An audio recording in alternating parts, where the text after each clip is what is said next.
Band की धुन पर नाचते गाते लोग, शहनाई की मिठास, बादलों से गरजते नगाड़े, बग्गी पर बैठा दूल्हा और रोड लाइट की रंगीन चमक बरबस ही हमारा ध्यान अपनी ओर आकर्षित कर लेती है।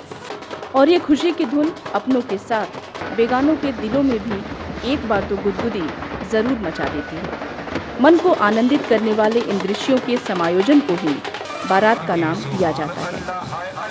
शादी का माहौल हो और बैंड नगाड़ों की थाप न हो, ऐसा तो हो ही नहीं सकता। वहाँ पे बच्चे जो है नाचते कूदते हैं, बैंड बजता है।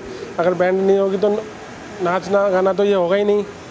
ऐसा लगेगा अजीब सा कुछ लगेगा, कुछ जैसे रह ही गया। खुशी और आतिशबाजी के साथ बैंड नगाड़ों की कुछ घंटों की मौजूदगी ही उस माहौल को रंगीन और खुशगवार बना देती है। अपनी जिंदगी के सूनेपन को भूलकर दूसरों की शादियों को यादगार बनाने वाले ये बैंड मास्टर अपने काम को पूरी तल्लीनता से निभाते हैं। जिंदगी में फैले अंधेरे की कोई परवाह नहीं होती, बल्कि इन्हें इस बात की चिंता होती है कि जिस शादी को ये रंगीन बनाने आए हैं उसमें कोई कसर न रह जाए। श्रीमद् भगवत गीता में कहे गए श्लोक कर्मण्येवाधिकारस्ते मा फलेषु कदाचन मा कर्म फल हेतुर्भू माते संगोष्ठव कर्मणि, जिसका अर्थ है मनुष्य को बिना फल की इच्छा किए अपने कर्म को पूरी लगन और तत्परता से करना चाहिए। कहे गए श्लोक का भावार्थ इन बैंड वालों की जिंदगी पर अक्षरशः सत्य साबित होता है। वास्तव में इन्हें कर्मयोगी की संज्ञा देना शायद अतिशयोक्ति नहीं होगी। कुछ शादियों में बैंड पार्टी, शहनाई पार्टी तथा नगाड़ा पार्टी तीनों का ही समावेश होता है। ऐसी स्थिति में अपने को श्रेष्ठ साबित करने और दूल्हे के आगे चलने के लिए इनके बीच झड़प भी हो जाती है, जो इनके कर्मयोग का सबसे बड़ा उदाहरण है। कोई यूं ही लड़ते हैं बस कि हम दूल्हे का आगे रहे में, वो कहते हैं कि हम दूल्हे का आगे रहे में। भंगड़े वाले तो रहते ही रहते हैं आगे। कमजोर शरीर और बेजान हाथों की चोट जब बैंड पर पड़ती है तो अनायास ही माहौल में एक नए जोश का संचार हो जाता है और बैंड का कर्णप्रिय संगीत लोगों को झूम कर नाचने पर मजबूर कर देता है।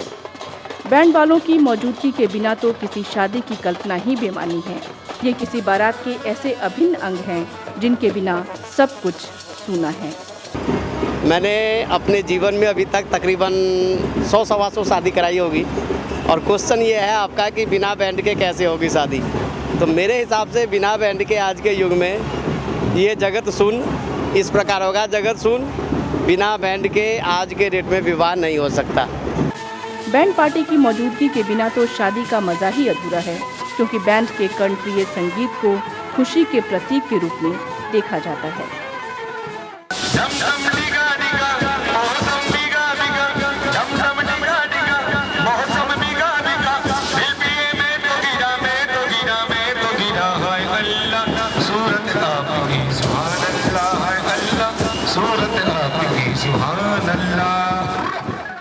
इससे एक बात तो साफ है कि शादी जीवन का एक महत्वपूर्ण लम्हा है और इस लम्हे की खुशी बैंड के धुन के बिना अधूरी रह जाती है।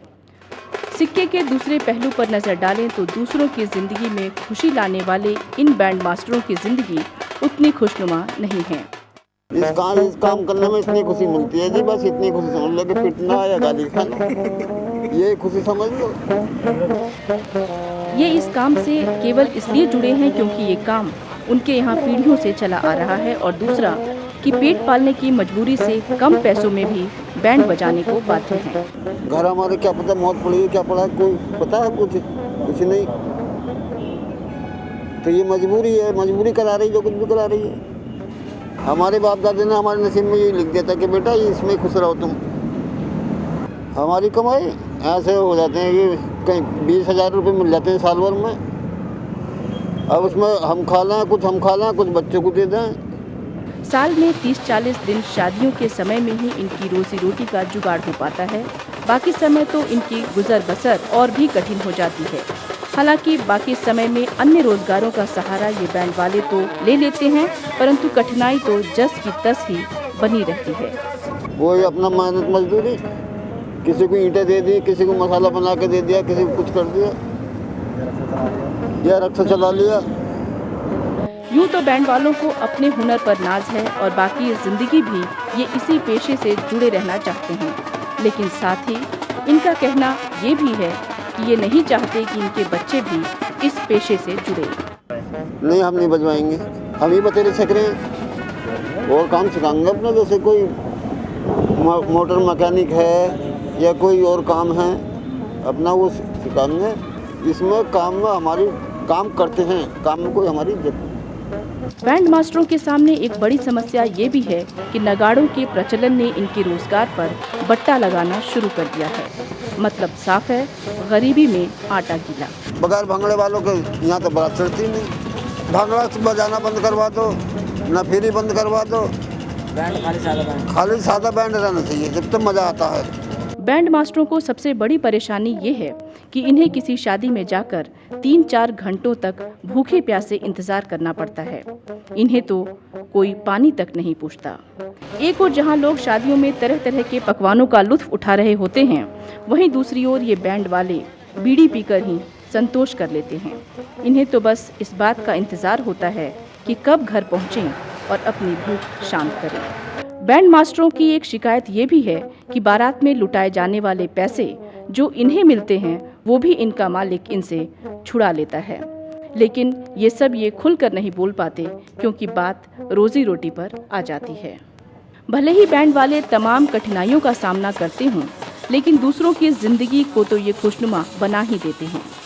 साथ ही बैंड वालों का ये भी मानना है कि इनके बिना न तो शादियाँ हुई थी और न ही होंगी।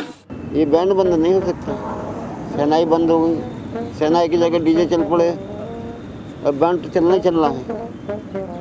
बैंड तो बहुत ओल्ड फैशन हो गया, इतना पुराना हो गया, अब कोई भी उससे नहीं पूछता है। हाँ, ये है कि डीजे है जो आजकल सारे यंगस्टर्स दे और प्रेफर फॉर डीजे।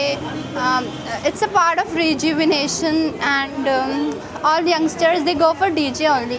उनको उसी में ज़्यादा मज़ा आता है। बैंड में तो कोई इतना अच्छा लगता ही नहीं है, तो आई तो always go for DJ. I mean band एक तो नॉर्मली ट्रेडिशंस बहुत पुराने टाइम से यूज़ होता जा रहा है ना, और काफ़ी अच्छा रहता है। मतलब डीजे से एक प्रॉब्लम है दैट वो केवल एक जगह स्टेबल रह सकता है, बट बैंड को ये है कि एक घुड़चड़ी के साथ भी चलता है और किसी का कोई मातम भी होता है तो भी सब में साथ चलता है, तो इसलिए थोड़ा अच्छा रहता है और अच्छा भी लगता है। भले ही समाज इनके काम को कमतर समझे, महत्व न दे, लेकिन इतना तो तय है कि जैसे शहनाई के बिना शादी नहीं शोभती, उसी तरह बैंड बाजों के बिना बारात की कल्पना भी नहीं की जा सकती। दिल में दर्द छिपाए इन बैंड वालों के चेहरे पर दिखने वाले खुशी और संतोष के भाव को तो देखकर यही कहा जा सकता है, गीत गाकर चेतना को बल दिया मैंने, आंसुओं से दर्द को आदर दिया मैंने, प्रीति मेरी आत्मा की भूख भी सहकर जिंदगी का चित्र पूरा कर दिया मैंने।